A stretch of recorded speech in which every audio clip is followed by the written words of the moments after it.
नमस्कार, म सुहाङ कुलुङ, बराहा क्षेत्र 7 मेरो घर स्थायी बसाइ र अहिले चाहिँ मैले यो म तिमी बिना गीतको बोलमा म्युजिक भिडियो चाहिँ डाइरेक्सन गरेको छु र यस गीतलाई चाहिँ शब्द, लय र सङ्गीत चाहिँ गायक तिलक राईको छ र यसमा चाहिँ यसै स्थानका भाइ बहिनीहरू सुप्रिया पुरी र हिमाल राई दुईजनालाई चाहिँ प्रवर्धन गर्ने लक्ष्यले र ठाउँको पनि यही ठाउँको भूभागलाई चाहिँ समेटेर यो म्युजिक भिडियो चाहिँ हामीले छायाङ्कन गरेर आजबाट सार्वजनिक गर्दैछौँ। तपाईँहरूले TER च्यानलबाट चाहिँ TER म्युजिक युट्युब च्यानलबाट चाहिँ तपाईँहरूले यो गीतहरू हेर्न सक्नुहुनेछ।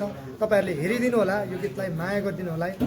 यसमा हामीले स्थानीय बराहा क्षेत्र नगरपालिकाको अहिले नेपालको समुद्र भनेर चिनिन्छ जसलाई सप्तकोशी नदीको किनारलाई हामीले विशेष यसमा चाहिँ समावेश गरेका छौँ भने त्यस्तै अमा सिमसारका केही फुटेजहरू आसपासका क्षेत्रहरू अनि फाल्टो यो ठाउँभन्दा पर चाहिँ केराबारी मोरङसम्म पुगेका छौँ। केराबारी मोरङको लाफाचोकसम्म त्यहाँका एकजना बहिनीलाई पनि हामीले यसमा समावेश गरेका छौँ र यसरी चाहिँ यो बनेको छ। निकै दुःखले बनाएको छौँ हामीले।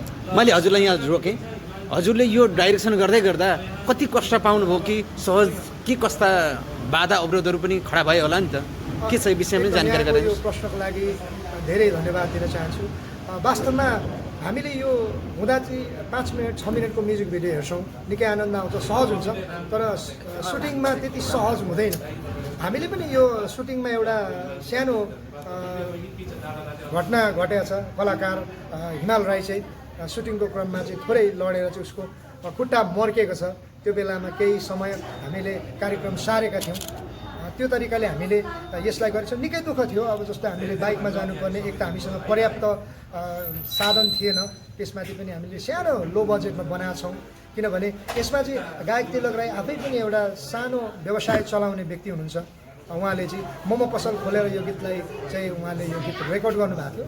त्यो भएर यो गीत चाहिँ उहाँले त्यो तरिकाले दुःख गरेकोले गर्दाखेरि मैले पनि दुःख नै खेपेर यसमा सहयोग गर्ने मेरो अभिप्राय थियो र त्यो अनुसारले मैले निकै नै दुःख कष्ट एकदम भोगेर चाहिँ उहाँलाई सहयोग गरेको छु र सम्भवतः तपाईँहरूको माया सद्भाव यो गीतले, यो म्युजिक भिडियोले पाउनेछ भन्ने मलाई आशा अपेक्षा छ र यसलाई सक्दो तपाईँहरूले प्रचार प्रसार गरेर सबै कहाँ पुर्याइदिनु हुनेछ भन्ने विशेष हृदयबाट विश्वस्त छु म।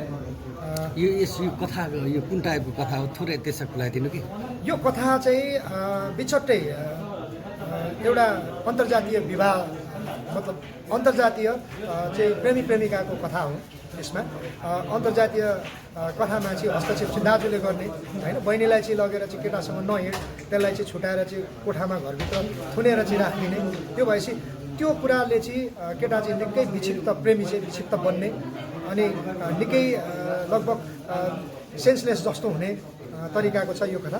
अनि यो कथामा चाहिँ लास्टमा अन्तिममा गएर बिचमा रोदन जेसुकै भयो भने अन्तिममा चाहिँ मिलन हुने खालको एउटा यो कथा छ। धन्यवाद।